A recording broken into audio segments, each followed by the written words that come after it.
Hi అండి. ఈరోజు పిల్లలు ఎంతో చాలా ఇష్టంగా తినే వెజ్ చపాతీ అండి. దానికి కావాల్సిన పదార్థాలు ఫస్ట్ వన్, ఈ బౌల్తో నేను కప్పున్నర తీసుకున్నానండి గోధుమ పిండి. నెక్స్ట్ వన్, ఇది వచ్చి రాగి పిండి అండి. దిస్ వన్ తెల్ల జొన్న పిండి. అంటే మనం ఏ కప్పుతో తీసుకున్నామో ఆ కప్పులో పావు వంత తీసుకుంటే చాలండి తెల్ల జొన్న పిండి. మళ్ళీ ఎక్కువ తీసుకుంటే చపాతీలు సరిగ్గా రావు అండ్ పిల్లలు తినడానికి ఇష్టపడరు. తర్వాత దీనిలో మనం గోధుమ పిండిలో కొద్దిగా సాల్ట్ వేసుకున్నాక ఆ తర్వాత కొద్దిగా వాటర్ కానీ కొంచెం పాలు కానీ మనకి ఏది అవైలబుల్గా ఉంటే అది వేసి బాగా మెత్తగా కలుపుకొని దగ్గరగా ఒక 20 minutes దాని మీద ఏదైనా లిడ్ కానీ తడి బట్ట కానీ వేసి పక్కన పెట్టి నానబెట్టి ఉంచండి.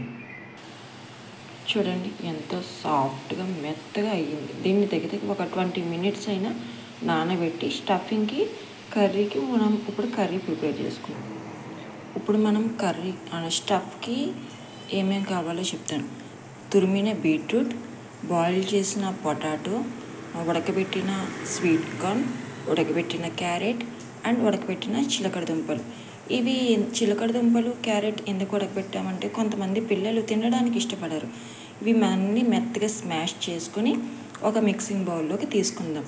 అంటే మరీ మెత్తగా కాకుండా వాళ్ళకి నోటికి తగిలేలా ఉండాలి. కానీ మనం చపాతీలో చేసేటప్పుడు దాన్ని తీసి పక్కన పాడేయకుండా ఉండేటట్టుగా స్మాష్ చేసుకుందాం. ఇప్పుడు ఒక బౌల్ తీసుకుని చూడండి ఇలాగా స్టఫింగ్ మరీ స్మాష్ అంటే ఈ స్వీట్ కార్న్ మరీ స్మాష్ కాకుండా ముక్కా చెక్క కింద చేసుకుని బీట్రూట్ తురుము, క్యారెట్ అండ్ స్వీట్ కార్న్ చిలకడ దుంప, పొటాటో ఇవన్నీ స్మాష్ చేసుకుని కారం వద్దు, జస్ట్ మిరియాల పొడి లైట్గా 1/2 teaspoon మరి 1/4 teaspoon వేసుకుంటే చాలు. ఇలా వేసుకుంటే చాలు. రుచికి సరిపడినంత, అంటే ఆల్రెడీ మనం చపాతీలో వేసుకున్నాం కాబట్టి సాల్ట్ ఎక్కువ పట్టదు. జస్ట్ 1/2 teaspoon వేసుకోండి, అంటే 1/4 teaspoon వేసుకోండి సాల్ట్. ఇదంతా మొత్తం మిక్స్ చేసుకొని ఇది చపాతీలో స్టఫింగ్ అనమాట. మనం ఈ వెజ్ అదంతా తీసుకొని స్టఫింగ్ చేసుకోవాలి. నేను ఈ పన్నీర్ కూడా ఉంది కదా ఇంట్లో అని చెప్పి జస్ట్ 1/2 piece ఇది కూడా చిన్న ముక్కల కింద కట్ చేసుకొని వేసుకున్నాను. ఇది కూడా మధ్యలో తగులుతుంటే పిల్లలు చాలా ఇష్టంగా తింటారు. చూడండి నేను 2 చపాతీలు ప్రిపేర్ చేసుకున్నాను. ఇదొకటి అదొకటి. ఇప్పుడు దీనిలో ఈ చపాతీలో మనం ముందుగా ప్రిపేర్ చేసుకున్న ఈ స్టఫ్ ఉంది కదా, స్టఫ్ను మొత్తం స్ప్రెడ్ చేయాలన్నమాట.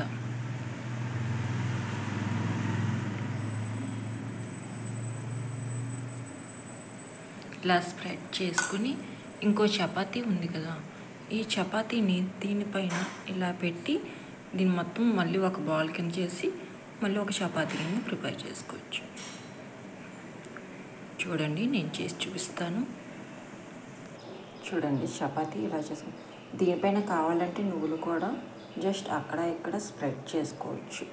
లేదు ఇలా సరిపోతుందంటే దీన్ని మనం వేడైన పెనం మీద వేసి 2 వైపులా నెయ్యి కానీ నూనె కానీ బటర్ కానీ ఏది మనకి అవైలబుల్గా ఉంటే అది వేసి దాన్ని నీట్గా కాల్చుకోవాలి. నేను కాల్చి చూపిస్తాను చూడండి. ఇదిగోండి ఒక సైడ్ కాలింది, రెండో సైడు నేను టర్న్ చేసుకున్నాను. ఇప్పుడు లైట్గా మనం ఆయిల్ కానీ బటర్ కానీ నెయ్యి కానీ అప్లై చేసుకోవచ్చు. ఇదిగోండి సెకండ్ వైపు కూడా మళ్ళీ ఒకసారి టర్న్ చేసుకొని మళ్ళీ మరొకసారి లిటిల్ బిట్ ఆయిల్, నేను ఆయిల్ అప్లై చేస్తున్నానండి. ఇది కాస్త ఒక 2 minutes రోస్ట్ అవుతే సరిపోతుంది. చూడండి 2 వైపులా బాగా రోస్ట్ అయ్యింది చపాతీ. దీన్ని తీసి పక్కన పెట్టుకుందాం.